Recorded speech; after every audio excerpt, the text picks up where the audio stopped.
Assalamualaikum warahmatullahi wabarakatuh. Alhamdulillahi rabbil alamin. Assalatu wassalamu ala asrafil anbiya'i wal mursalin wa ala alihi wa sahbihi ajmain. Amma ba'du. Pertama-tama, marilah kita panjatkan puji syukur kita kepada Allah Subhanahu wa taala yang mana Dia telah memberi kita nikmat kesehatan hingga saat ini. Salawat berangkaikan salam, tidak lupa pula kita hadiahkan kepada junjungan kita Nabi besar Muhammad sallallahu alaihi wasallam. Allahumma sholli ala sayyidina Muhammad wa ala ali sayyidina Muhammad.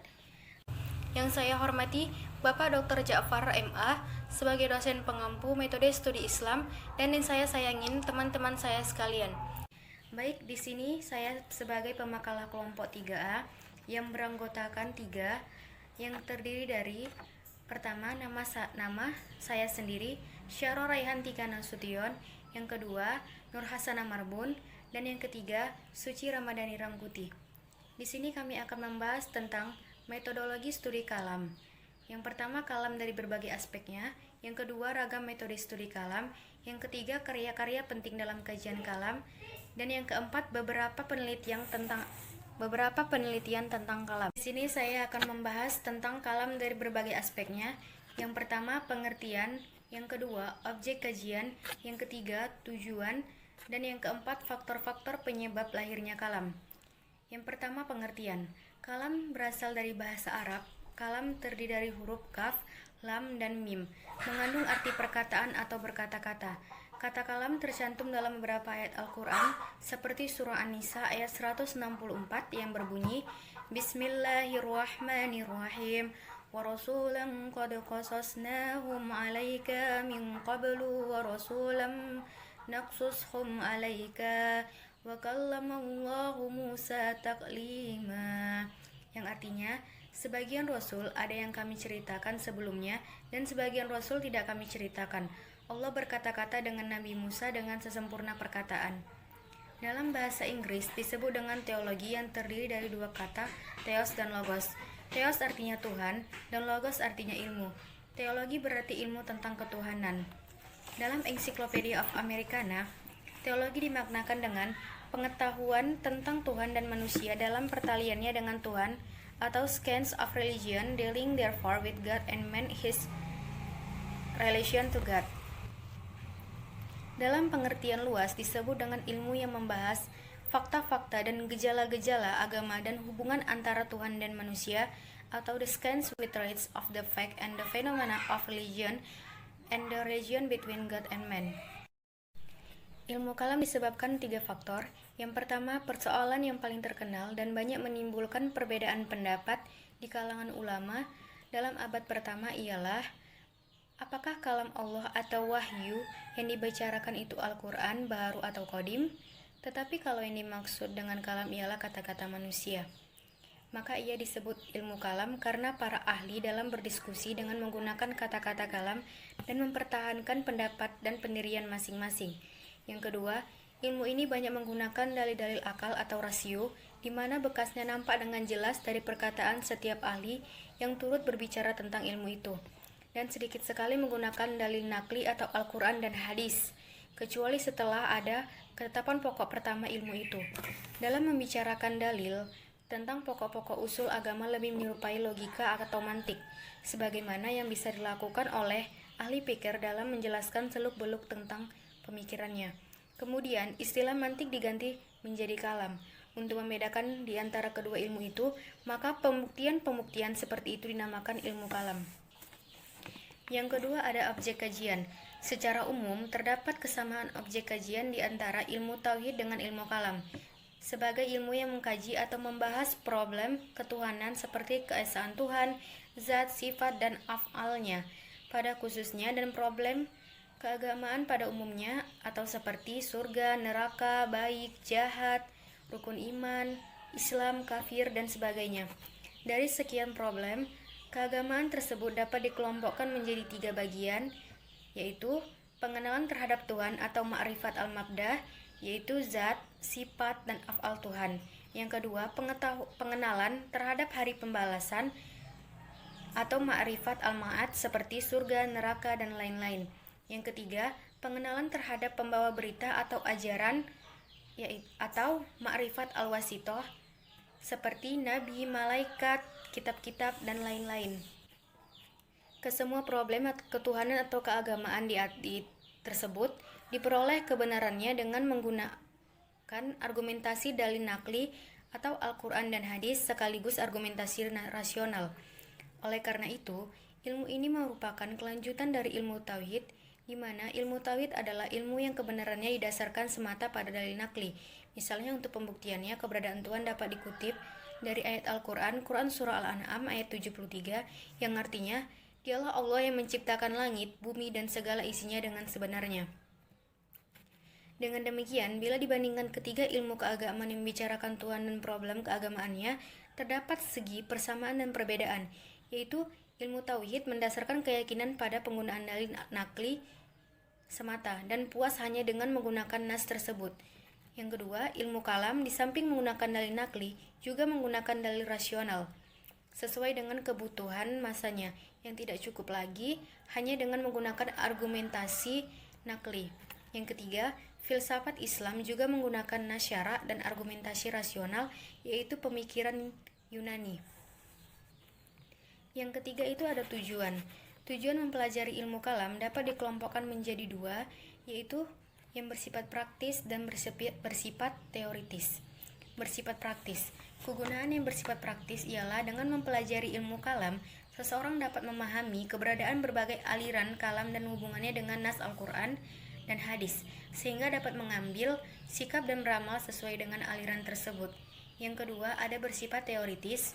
Dengan mempelajari ilmu kalam, seseorang dapat mengetahui berbagai aliran beserta pemikiran dan pemahamannya, sehingga seseorang tidak terjebak pada aliran-aliran yang menyimpang atau sesat, sekaligus dapat menangkalnya dengan menggunakan pola pikir dari aliran yang terkait.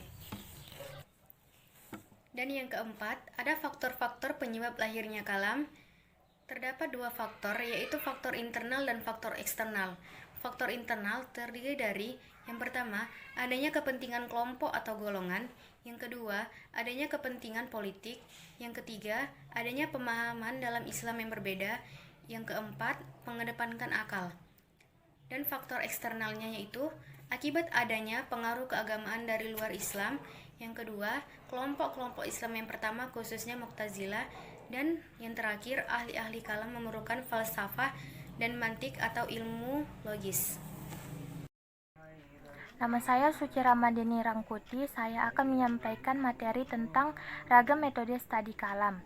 Ragam metode studi kalam terdiri atas 4 bagian. Yang pertama, metode kata-kata kunci. Beberapa kata kunci yang terkait dengan kalam. Yang pertama, tauhid.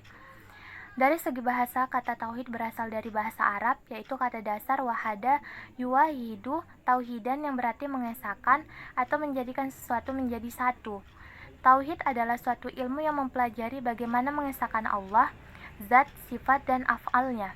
Yang kedua, akidah, juga berasal dari bahasa Arab yang berarti dasar dari sesuatu. Akidah ialah kajian tentang persoalan-persoalan dasar agama Islam, yaitu persoalan ketuhanan. Yang ketiga, usuluddin. Kata usuluddin terdiri dari dua kata, yang pertama usul dan din. Usul artinya dasar dan din artinya agama. Berarti usuluddin ialah dasar agama. Yang kedua, metode sejarah. Secara umum, sejarah perkembangan kalam dapat dikelompokkan kepada 4 bagian. Yang pertama, pada masa Nabi. Pada masa ini kalam belum merupakan suatu ilmu, karena semua persoalan teologis dapat diselesaikan secara langsung oleh Nabi Muhammad. Ilmu tentang Tuhan baru muncul dalam bentuk ilmu tauhid, yang mendasarkan semua persoalan pada dalil nakli, belum menggunakan dalil akli. Yang kedua, pada masa sahabat. Pada masa ini persoalan kalam sudah mulai muncul. Hal ini disebabkan oleh dua hal. Yang pertama, masuk Islamnya para tokoh agama Yahudi dan Nasrani, mereka yang sudah terbiasa menggunakan dalil akli dalam memahami ajaran agamanya. Yang kedua itu persoalan politik yang berujung kepada kematian Utsman. Kematian Utsman ini memunculkan persoalan teologis seperti bagaimana hukumnya membunuh umat Islam. Kemudian persoalan teologi tampil, yaitu hukum membunuh. mukmin atau kafir, dosa kecil atau dosa besar, masuk surga atau masuk neraka, dan sebagainya. Yang ketiga, masa tabi'in. Kendati persoalan teologi sudah muncul pada era sahabat, namun belum lahir ilmu kalam dalam arti sebuah ilmu. Ilmu kalam baru menjadi sebuah ilmu ketika lahir aliran Mu'tazilah yang dipimpin oleh Wasil bin Atta, yang dipandang sebagai kepala Mu'tazilah yang tertua, yaitu Syekh al-Mu'tazilah wa Qudimuha.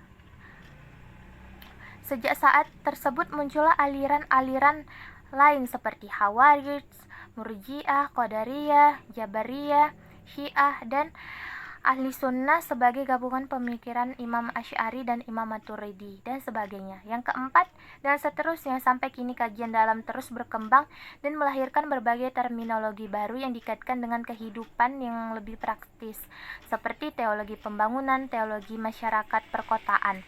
Yang ketiga, metode ajaran.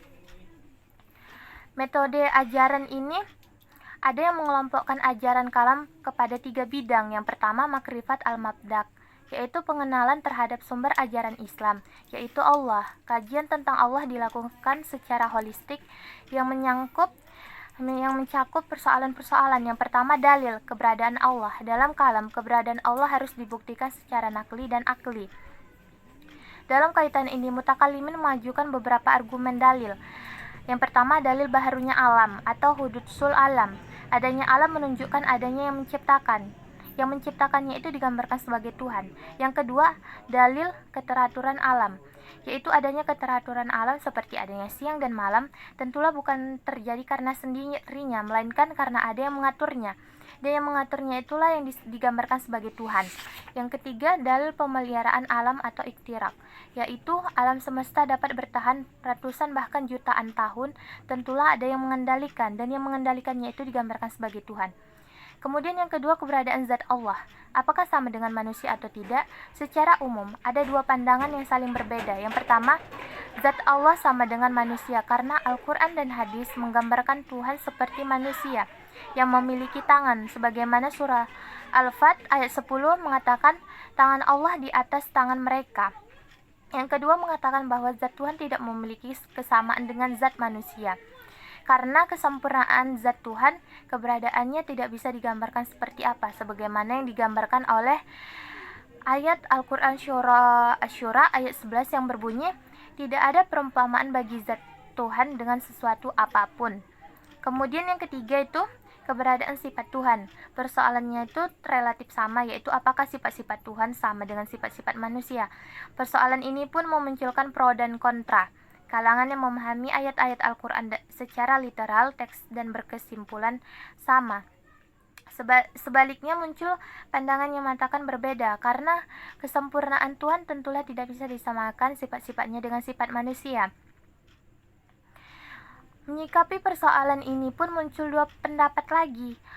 Yang pertama mengatakan bahwa Tuhan mempunyai sifat yang berada di luar zat, karena dalam berbagai ayat dan hadis dinyatakan bahwa Tuhan mempunyai sifat seperti mengetahui, melihat, dan sebagainya. Yang terdapat pada surah Al-Isra ayat 1 yang berbunyi Bismillahirrahmanirrahim, Innahu huwas sami'ul basir, yang artinya sesungguhnya Allah Maha mendengar lagi Maha melihat. Yang kedua, Tuhan tidak mempunyai sifat yang berada di luar, karena yang ada hanya zatnya saja. Kemudian persoalan af'al Allah, yaitu perbuatan-perbuatan Allah. Persoalan lanjutan ialah af'alul ibad, perbuatan manusia. Persoalan ialah apakah manusia bebas melakukan perbuatannya atau tidak. Dalam kaitan ini muncul 3 pandangan. Yang pertama, manusia tidak bebas melakukan perbuatannya karena semuanya sudah ditentukan oleh Allah. Pandangan ini dianut oleh kalangan Jabariyah yang berdasarkan keyakinan pada surah Al-Quran, pada surah As-Saffat ayat 96 yang berbunyi Bismillahirrahmanirrahim, Wallahu khalaqakum wama ta'malun, yang artinya dan Allah lah yang menciptakan kamu dan segala yang kamu lakukan.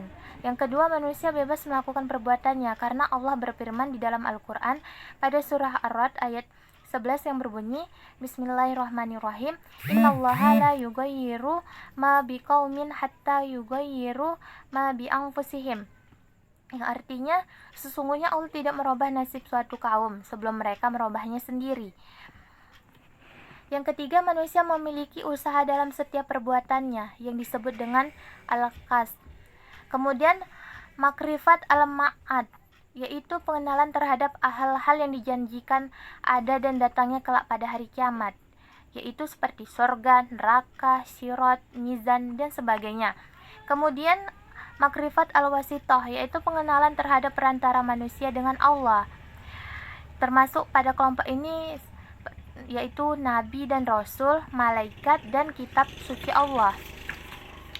Teori lain yang membagikan kajian kalam yang paling krusial kepada 8 bidang seperti yang diajukan oleh Harun Nasution, yaitu yang pertama, kajian tentang akal dan wahyu, yang kedua, kajian tentang fungsi Allah, yang ketiga, kajian free will, yang keempat, kajian tentang kekuasaan dan kehendak mutlak Allah, yang kelima, kajian tentang keadilan Tuhan, yang keenam, kajian tentang perbuatan-perbuatan Tuhan, yang ketujuh, kajian tentang sifat-sifat Tuhan, yang kedelapan, kajian tentang iman. Assalamualaikum warahmatullahi wabarakatuh. Nama saya Nur Hasanah Marbun. Saya akan menambahkan materi kami selanjutnya, yang C, karya-karya penting dalam kajian kalam. Untuk memperoleh data yang akurat mengenai studi kalam dapat dilakukan dengan merujuk kepada karya-karya pokok tentang kalam. Melalui kajian ini akan diperoleh informasi yang cukup tentang kalam. Beberapa nama buku standar diantaranya Al-Farq Baina Al-Firaq karya Abdul Qadir Al-Baghdadi.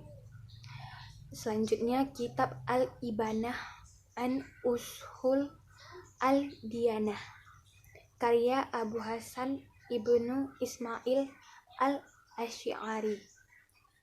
Selanjutnya kitab Al-Milal wa An-Nihal karya Muhammad Abdul Karim Al-Sahrastani. Selanjutnya kitab Nihayah Al-Iqdam fi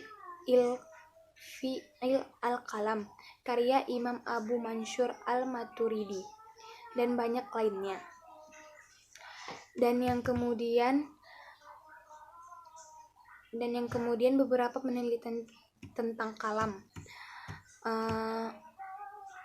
Dalam rangka kajian tentang kalam telah melahirkan berbagai penelitian baik dalam bentuk skripsi maupun dalam bentuk tesis, dan disertai diantaranya yaitu Teologi Al-Bakilani, tesis penelitian Muhibbut Tahri di Pasca Sarjana IAIN Ar-Raniri tahun 1994. Sekian dan terima kasih. Demikianlah presentasi dari kelompok kami, kelompok 3A, yang berjudul Metodologi Studi Kalam. Semoga apa yang kami sampaikan bermanfaat untuk kita semua. Lebih kurangnya kami mohon maaf, karena kami manusia biasa yang tak luput dari kesalahan dan dosa. Wabillahi taufiq wal hidayah. Assalamualaikum warahmatullahi wabarakatuh.